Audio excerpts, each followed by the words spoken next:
Overshadowed. We are here discussing how modern IT and security teams are dealing with SaaS sprawl. Joining me today is a good friend, Kunal Anand, who is the CTO and CISO at Imperva Security. Hey, Russ. Thanks for having me. It's a pleasure to be speaking with you today. I am so excited to jump into this. Obviously, we've had conversations over the years about SaaS sprawl and the implications, but I'd love to just hear a little bit about sort of your perspective as CISO of Imperva. Sorry, I keep on saying it like that because I'm so amused that Kunal has such operational responsibility for security. He's been on the product side for so long. Now he actually has to use his own products, and that's always a challenge. Anyways, really excited to hear what your perspective is as CISO about sort of the use of SaaS in your organization and some of the challenges and risks that you've had to deal with. First of all, again, thanks for having me. And I couldn't agree more that it's a challenge. And I think it's a challenge that a lot of organizations are just beginning to acknowledge. And let me kind of take a step back. Our organization is, several thousand folks. And in that population, we use a lot of third-party software and we use a lot of SaaS software. And we have a big issue trying to get our arms around the different types of applications that people use, trying to understand why and trying to rationalize why people use certain tools. And sometimes it's preference, sometimes it's because they want to try something new. So I would say one of the issues that we and other organizations have right now is generally understanding how much SaaS software is being used, who's using that SaaS software, is it active? Then you kind of get into sort of second dimension things, which is it secure? Do we have the right controls? Do we have the right visibility around all of that? And then, of course, when people inside the organization come, when people in the organization go, when people change teams, are they appropriately scoped to using the right SaaS software as well? So those are the large challenges. And I can tell you that I'm not the only organization that has to think about this. I've spent a lot of time in my role talking to some of the largest companies in the world, the Fortune 500s or, the Global 2000. And when I have these conversations with CTOs, CIOs, CISOs, this is a topic that's, at the forefront of their brains right now. And when I've had these conversations, there's always interesting sort of bifurcated perspective. There's the organizations who've sort of locked things down at the edge and sort of have this assertion that, hey, we've separated the good internet from the bad, and our employees never go to the bad internet, and like they only go to approved apps, and if they don't, they're fired. And then there's other organizations who've kind of come up with a much more realistic, understanding of the current problem. And they sort of say, hey, like my employees are largely outside of our explicit control, but we really are trying to drive them towards the best decisions. Where do you guys kind of fall on that spectrum? And certainly don't want to put you in one bucket or the other, but how have you guys thought about kind of trying to manage and control the use of SaaS in your org? So I think there's a fallacy that these companies have, or the fallacy that people believe with respect to SaaS. Here's what I mean by that. A lot of people use single sign-on sort of solutions in their environment. So they may use like an Okta or a Ping or whatever it might be for SSO. And I think for those in enterprise environments, for those running security teams, you generally know what that is. You get to a portal and all the apps that you need are in that portal. Security teams generally think that all of the SaaS is there, right? They genuinely think that all of the things that they need to sort of consider from a security perspective are in SSO. Guys, and I'm going to say this like as guys to the global security people listening to this, that is really irresponsible if that's what you think, right? Because there are so many different applications that are being used in the environment that do not fall under SSO, and maybe they should, right, for your organization or for your enterprise. But I think let's start there, which is the sort of myth that people think they have an understanding or they have a complete inventory like a SaaS bill of materials or like a full awareness of all the SaaS applications that are being used in their environment. And that's just not true. So let's start there, right? I think that is like the big issue. It's that overall issue of like lack of inventory. I think let's just say that. That's the problem that people have right now. It's really interesting to hear you bring up single sign-on. One of our experiences as we've worked with customers is typically we end up seeing about 20 to 30% of their total SaaS usage being managed by a single sign-on system. And those are in organizations that are pretty rigorous about it. Now, to be fair, a lot of the sort of super critical systems do find its way into single sign-on pretty fast, right? Your source code repositories, your CRM, your financial services. But the real challenge is what happens when you start to see that sort of OAuth grants. I like to call them the new EULAs, right? Like nobody thinks twice as they click through an OAuth grant.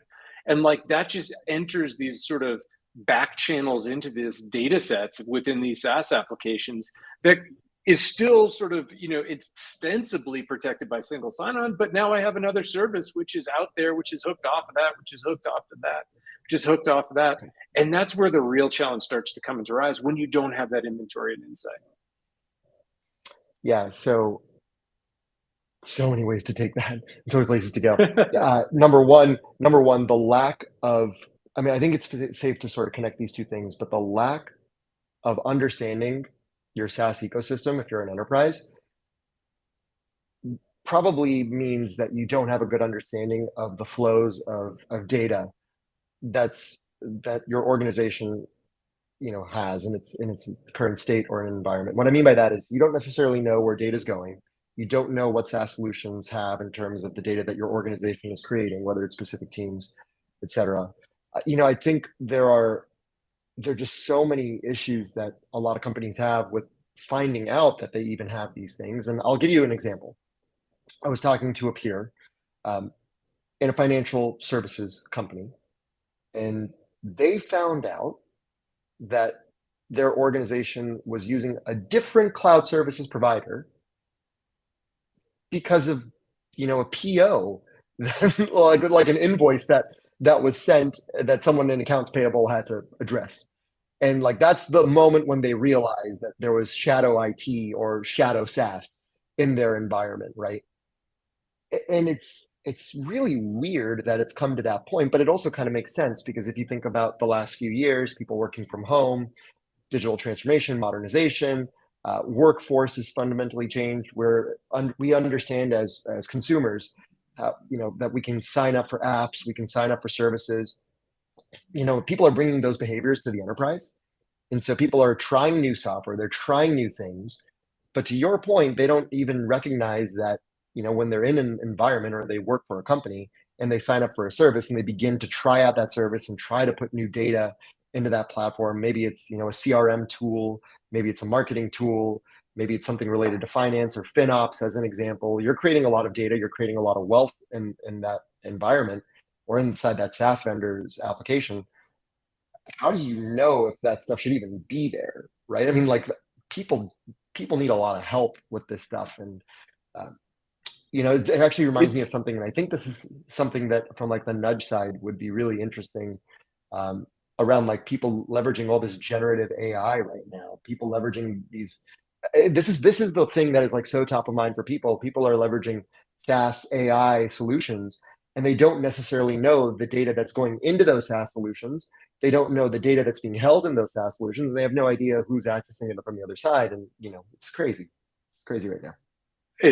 It's unbelievable, and that's an area we've been investing in a little bit. We've found many dozens of generative AI tools, which are varying degrees of shims around the core models that are out there.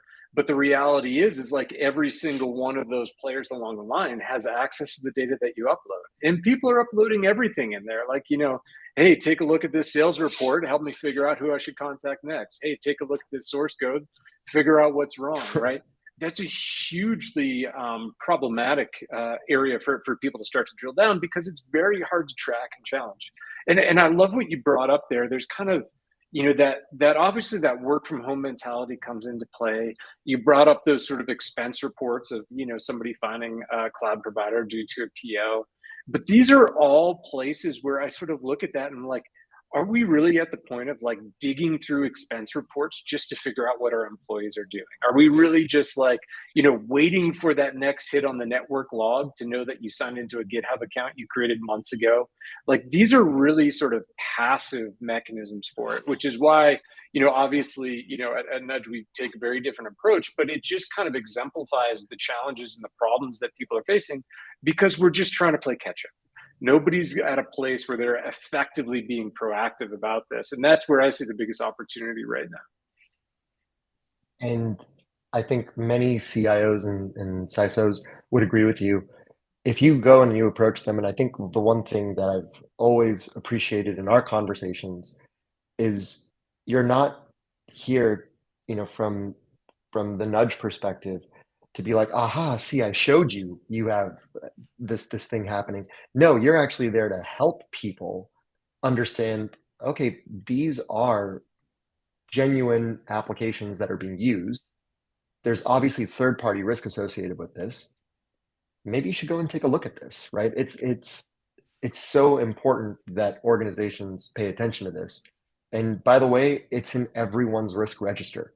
I can assure you, in everyone's risk register, and when they're talking to their cyber committees, when they're talking to their boards, there is something called third-party risk.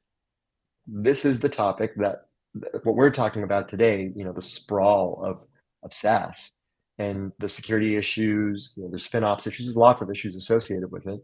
Like this is something that is squarely in the risk register, and every enterprise, every organization is trying to deal with this today. And so I've always just appreciated the approach that Nudge takes, which is just, again, it's not about shaming, it's not about, trying to pull a fast one or trying to say, you only know 1% or 10% of what's actually going on. It's the opposite. It's more of, to your point, there are newer types of things that you have to care about now, right? There's OAuth grants that you have to care about when people start leveraging SaaS.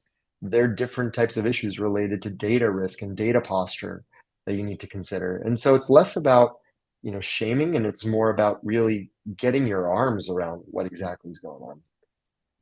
I always like to point out when people have these conversations, and there's again different perceptions of the challenges, right? There's one mentality where it's like, oh, the stupid users, they keep on doing this stuff and don't they know what they should be using, right? And it's like, well, maybe they just started, maybe they moved to a new team, maybe this is how they used to do it, maybe this is what they're familiar with, maybe they know some feature of this product that makes it work better. Ultimately, people are reaching for technology because it helps them do their job better. They're not signing up for Airtable because it's like funner, right? Like it's not, that's not the reality. Nobody creates a spreadsheet just because they're bored, right? Like this is somebody trying to be more effective in their day-to-day work. And when they hit a wall that security puts up, they get upset, they get frustrated, and they work around that wall. And that's really kind of like the biggest piece of the puzzle when you kind of think about changing people's behaviors is we can't just put up walls. We actually need to help at the point they're learning the lesson, redirect them in the right path in the right manner. And that's a big shift in security mentality because we're so used to, blocking the bad stuff from coming in, right? That's Right. been such a traditional mechanism for security. And this is a little bit different when it comes down to it. The key theme this year, when you talk to security organizations within very, very large companies, the key theme is not blocking, right? Like when you think of security, you think of uh, organizations that are interested in taking an action, like I want to block something or I want to turn something off, or it's actually not that. And it could just be that in COVID there was this sort of great resignation of CISOs, and you're getting a different persona now in that role. But people genuinely are caring about observability and visibility and discovery. These are the three words that come up in all the discussions that I have. And people just want to know what's going on. And then they'll figure out how they want to take action. And that action could be leveraging software, leveraging existing processes, building different things. Like I'll give you some examples. Like if you find out that there are people inside your organization using a different cloud services provider than the one that you are going with. Okay, that's to your point, Russ. Like that could be one of those examples. Let's talk to those folks or let's train them that, oh, listen, I know you're using CSP X over here, but let's go and use the one that we're paying for, CSP Y, or let's find out why you did X over Y. Let's have that discussion. Or you might find out that in your population, and let's just kind of hone in on in a group, like maybe marketing or sales are really using a specific tool or a solution that you didn't even know they were using. That's actually a good insight for your organization to say, okay, maybe this is a better tool because people are voting with their feet or they're voting with their time or they're voting with their clicks, right? Like this is the thing that they want to use. Okay, let's adjust and let's, as an organization, get better at it. Or it could be someone's using this application and generally you don't use this thing unless you're storing sensitive information or there could be an issue around the sensitive information that could be stored theoretically in this place. Do I have the right security posture? Do I have the right settings enabled? Do I have audit logs as an example? What happens if people leave my organization? Do I know what action to take with respect to that SaaS application? So again, there's lots of different use cases here. And I think it's so cool and refreshing finally to see people starting to take this stuff very, very seriously. And also people recognizing that it needs to belong in a risk framework or a risk register that needs to be tracked and monitored.